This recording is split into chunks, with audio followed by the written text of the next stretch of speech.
Assalamualaikum warahmatullahi wabarakatuh. Halo semuanya, perkenalkan saya Zahratul Hasanah dengan NIM 2201958 dari kelas 7B Program Studi Pendidikan Guru Sekolah Dasar Fakultas Ilmu Pendidikan Universitas Pendidikan Indonesia Angkatan 2022 dengan tahun ajaran 2025-2026. Baik, pada kesempatan kali ini saya akan menampilkan hasil dari pengembangan media pembelajaran, khususnya dalam pembelajaran bahasa Indonesia. Jadi, tugas ini tuh merupakan salah satu tugas dari mata kuliah pengembangan pembelajaran bahasa Indonesia di SD yang diampu oleh Ibu Dr. Rina Heriani SPD MPD. Baik, untuk media pembelajaran yang saya kembangkan sendiri itu merupakan media pembelajaran berbasis digital menggunakan aplikasi atau situs daring yaitu Canva. Nah, media pembelajaran yang saya kembangkan ini merupakan salindia interaktif yang dimana dikemas dalam bentuk permainan. Jadi nanti di dalamnya terdapat tombol-tombol interaktif yang dapat diklik untuk mengoperasikan si media pembelajarannya. Nah, maka dari itu seperti apa sih bentuk dari media pembelajarannya? Yuk kita lihat bersama. Baik, nah di layar sudah muncul ya tampilan media pembelajarannya. Di media pembelajaran ini tuh bertajuk Dekatif. Detektif kalimat efektif. Jadi media pembelajaran ini tuh diperuntukkan untuk membantu guru dalam menjelaskan dan membantu peserta didik untuk memahami materi kalimat efektif. Media pembelajaran ini juga dirancang untuk anak atau peserta didik pada fase B kelas 4 SD. Lalu seperti apa sih isi dari media pembelajaran ini? Yuk kita mulai. Nah, di layar sudah terlihat pada halaman utama. Di sini disajikan beberapa pilihan. Yang pertama ada tujuan pembelajaran, yang kedua materi, yang ketiga kuis, dan yang selanjutnya ada identitas. Nah, di sini saya menyajikan 4 tujuan pembelajaran, yang dimana keempat tujuan pembelajaran ini tuh telah saya integrasikan ke dalam media pembelajaran. Jadi media pembelajaran ini tuh dapat menunjang keempat tujuan pembelajaran ini. Nah, selanjutnya kita masuk ke bagian materi. Nah, di bagian materi ini saya menyajikan definisi dari kalimat efektif. Lalu ada ciri-ciri kalimat efektif juga.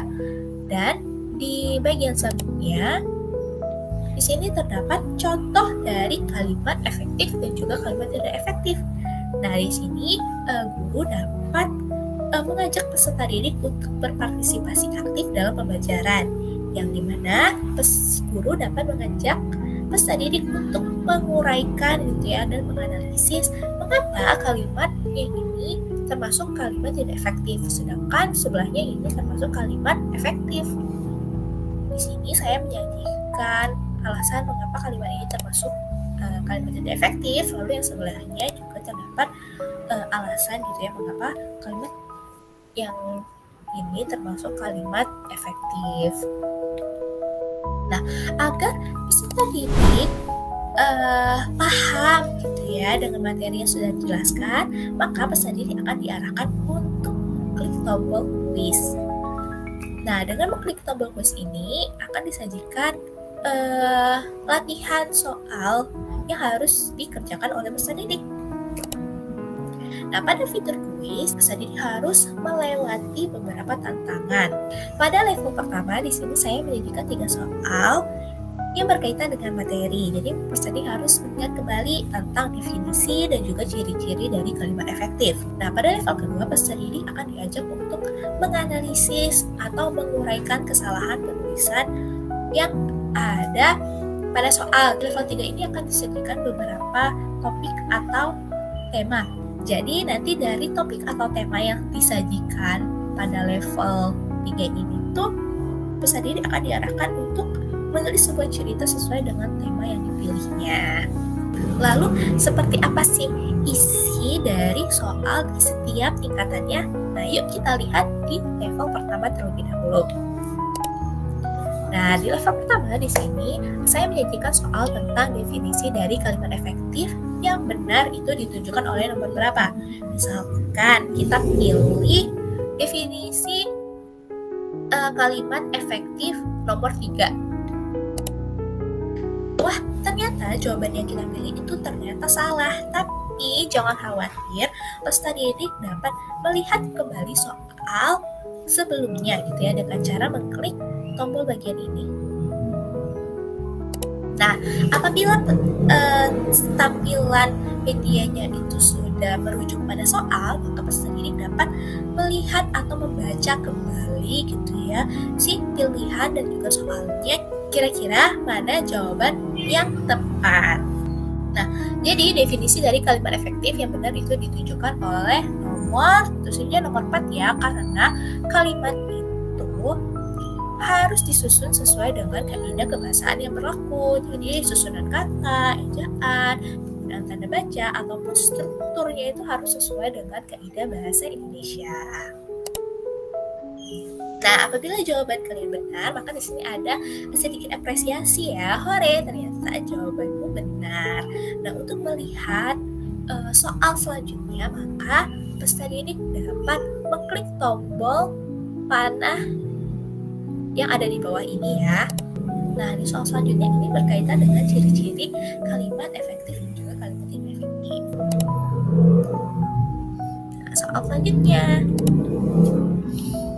Nah, soal selanjutnya yaitu tentang ciri-ciri dari kalimat efektif. Maka untuk melanjutkan level selanjutnya, peserta didik dapat mengklik tombol hijau yang ini yang ada di bawah.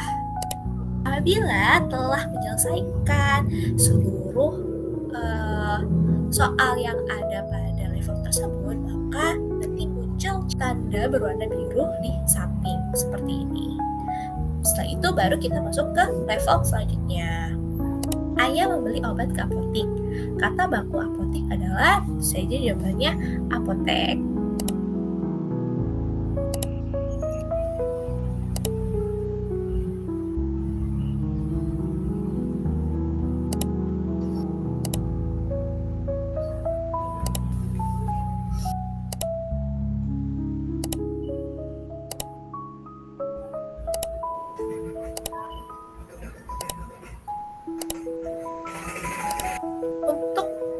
Level 2 itu saya hanya menyajikan 6 soal. Apabila peserta didik telah menyelesaikan seluruh soal, maka akan ada tanda centang warna biru dan peserta didik dapat melanjutkan ke tingkat berikutnya, yaitu level 3 atau level terakhir. Nah, pada level terakhir ini saya menyajikan 4 kartu. Di dalam kartu ini tuh berisikan topik atau tema-tema yang dekat dengan kehidupan peserta didik. Misalnya, saya pilih kartu nomor 4. Nah, di kartu nomor 4 ini ternyata topiknya itu tentang kegiatan yang telah kamu lakukan hari ini. Maka peserta didik harus membuat cerita menggunakan kalimat efektif minimal 5 kalimat berdasarkan topik yang telah dipilih. Tuliskan di buku latihanmu. Nanti apabila peserta didik telah selesai menuliskan ceritanya, dapat dikumpulkan gitu ya kepada guru untuk diperiksa, lalu dilihat apakah si ceritanya telah menggunakan kalimat efektif dengan baik dan benar. Nah, selanjutnya kita lihat isi dari kartu-kartu yang lainnya. Untuk kartu nomor 1 bertemakan tentang sepulang sekolah. Lalu nomor 2 ada liburan sekolah. Lalu yang ketiga ada hobi yang kamu miliki. Dan yang terakhir tadi ya berkaitan dengan kegiatan yang telah kamu lakukan hari ini. Apabila peserta didik telah menyelesaikan seluruh rangkaian tantangan yang ada pada media pembelajaran ini, maka peserta didik dapat mengklik tombol hijau di bawah ini. Nah, maka di sini ada tampilan apresiasi. Selamat telah menyelesaikan seluruh tantangan dengan baik. Sekarang kamu telah menjadi detektif bahasa Chili. Baik, Itu saja yang dapat saya sampaikan terkait pengembangan media pembelajaran bahasa Indonesia. Semoga video ini dapat bermanfaat dan menginspirasi kepada teman-teman yang sudah menyimak. Terima kasih atas perhatiannya. Wassalamualaikum warahmatullahi wabarakatuh. Sampai jumpa.